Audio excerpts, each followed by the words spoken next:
Stop smoking today at 352-615-5566. 352-615-5566.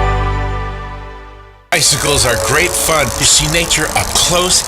You get no impact exercise. The possibilities are endless. You could start your bicycling adventure at Brick City Bicycles. Young or old, experienced or a new rider, visit Brick City Bicycles at 217 Southeast 1st Avenue right here in Ocala. Brick City Bicycles has everything all under one roof. With holidays right around the corner, Santa wanted you to know now's the time to lay away that special gift. Stop by today. Brick City Bicycles. Broadcasting from the Paddock Mall Studios, this is WOCA, Ocala, Gainesville, The Villages, 1370 AM, 96.3 FM, The Source.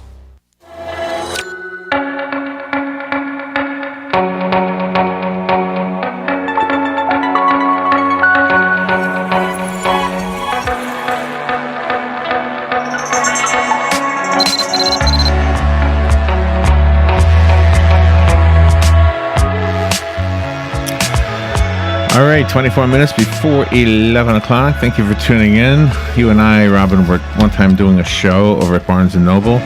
And the green room, when you're doing a show at Barnes & Noble, is actually the back room. The back room. And they had just gotten a shipment in of Scholastic books. And while we were waiting for our time to go out on that little stage they had, I was looking at the Scholastic books and thinking, oh my gosh, do you remember these when we were kids? It was so much fun to look through them. Stephanie Smith is on the phone. She's the editor of Scholastic News. She's going to tell us about a new online resource for students in grades 4 through 10. It's called We the People, and she's going to talk about how educators share age-appropriate news with their students. And there's so much more that we could probably squeeze in, but we've only got 10 minutes. Good morning, Stephanie. Thank you for being on the show with us today. Good morning. Thank you for having me. Yeah, you've got one of those iconic publications behind you, huh? Yeah, no, Scholastic News has been around a long time. Scholastic Classroom Magazines has been around since 1920, as long as the company has been around. So, yeah, we've been doing this a long time. Wow. Yeah, I'm interested in the news part because one of the things that I often wonder is, like, when I was, in school and we were learning social studies, I can't imagine, and forgive me if this is crossing the line at all, but I can't imagine the Louis C.K. story, for example, coming into the classroom, or maybe even the Las Vegas shooting subject. I don't even know if that would make it into the classroom back when I was a kid. Right. Well, there's definitely more mediums for news now, right? It's not just the 3 nightly, news reports from the networks and, your local paper, right? Or the New York Times. Now there's all kinds of websites and TV stations and, radio stations and social media, and all that kind of stuff. So news is coming at you all the time, and there's more news out there. And the news does get, sometimes very scary, and it's out there so much. It's definitely a challenge for teachers and parents to explain all that news, especially the scary stuff, to kids. We have a lot of institutional knowledge here about how to do that. From pre-K to grade 12. We cover civics, we cover elections from pre-K through 12th grade. Even when they get sticky, even when some of the information gets difficult, we do what journalists do. We do our homework. We write balanced stories that show all sides, and we put it on level for kids when they're ready to hear it. I think I was on your show last year talking about the election, and we talked about how our early childhood magazines cover the election by kind of riffing on a book called Duck for President, right? And so you just have to find the right way to do it by grade, and, to sort of jump into the civic stuff, no matter what is going on in the news, you can always use it as a jumping off point to talk about civics. You can always, whether you're a teacher or parent, say, well, let's think about whatever you heard in the news or what's going on. Let's think about, what does the president do? What are the 3 branches of government? And help kids understand sort of the underpinnings of our democracy so they have a better, kind of context to sort of understand what's going on in the news. And also, use it as a way to explain, the news is a way people become informed citizens so that they can go to the polls and vote and, with it having informed opinions. So you can talk about democracy and how it works no matter what's going on in the news. And you have to address everything as it happens, because they're going to find out as soon as it happens, all the age groups are going to find out, and you have to have some kind of consistency there.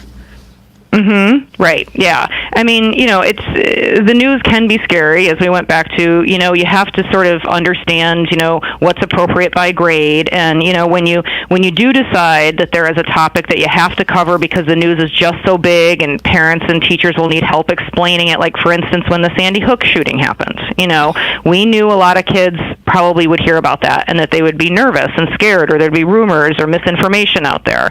So we did a very short story that concentrated on just the bare facts, and then on how adults, were coming together to help. That President Obama went, to Sandy Hook. That Mr. Rogers, famously said, "Remember the helpers." Whenever you're talking about scary news with kids, remember the helpers. That first responders, and everyday citizens that come. That these scary things happen. You'll get into a lot of detail, but then that adults are coming to help, and that is a way to do it, an appropriate way for younger kids. The one thing I think that I love about, I read some of the prep material for this, so I'm basing what I'm saying on what I read.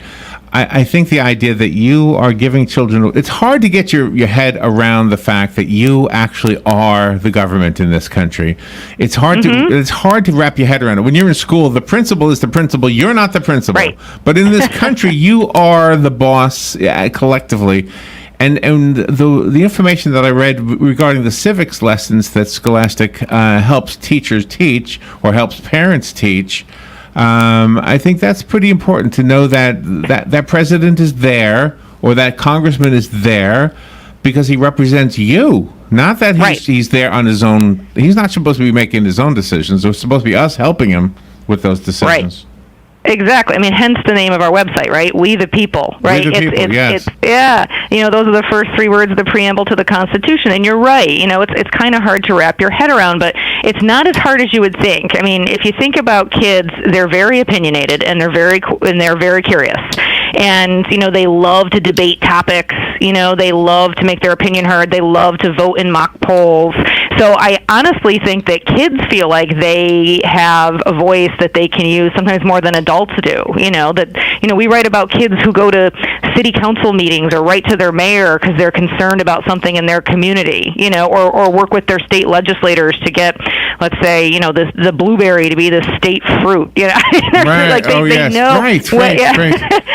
Whatever it is they're interested in, they understand that they can actually access the people who represent them and then go talk to them and have a voice in government. And our goal here is to make sure more and more kids understand that, and that they remember that when they are adults.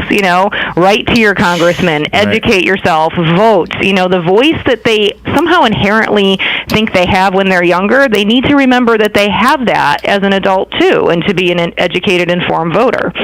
And the children seem to know more about the Constitution than the elected officials do. Well, I am sure that is true in some cases, and think about it. In school, I mean, there's no more important lesson in America than understanding what your democracy is, right? The democracy won't work if people don't understand what it is, how it works, the importance of voting, and the importance of being an educated voter and separating fact from fiction.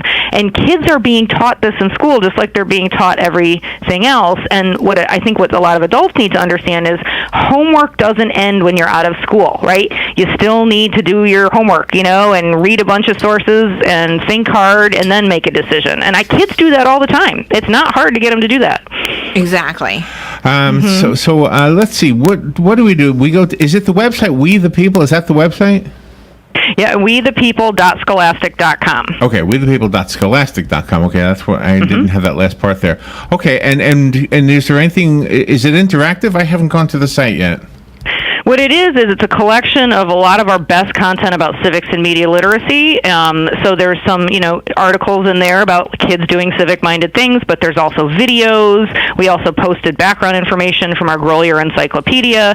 So it's sort of one-stop shopping for everything you need to know about how our government works and media literacy in formats, that are interesting for kids to read and watch. I would imagine that there are some adults who didn't quite pay attention in school. They'll be going to your site too to catch up on something. We invite everyone to visit our site. Well, thank you for being on the air with us. Have a great Thanksgiving. The website You again too. is wethepeople.scholastic.com. I'm going to it right now, but my computer's really slow, so it hasn't shown up yet. Stephanie Smith, thank you again for being on the air with us today. Thank you. Happy Thanksgiving. Thank you. We will take a little break and we'll be right back. Here's what you may have missed on the John Tesh Radio Show. Never drive faster than 5 miles an hour above the posted limit, or you will become an automatic target. Another food to avoid at lunch is mayonnaise. Just 1 tablespoon is nearly 100 calories of fat. Instead, you can smear your sandwich with healthy, low-calorie fats like guac. Next time you're putting on headphones, I want you to know that the most effective chill pill that you can take right now is classical music. Intelligence for your life on the John Tesh Radio Show. Don't miss this stuff. Be sure to tune in to hear about innovative financial strategies on the long-running program Prosper with Keith Singer. You will learn about intelligent ways to safely grow and preserve your wealth, create reliable income streams, and maximize your legacy. Tune in Saturday at 8:05 a.m. and again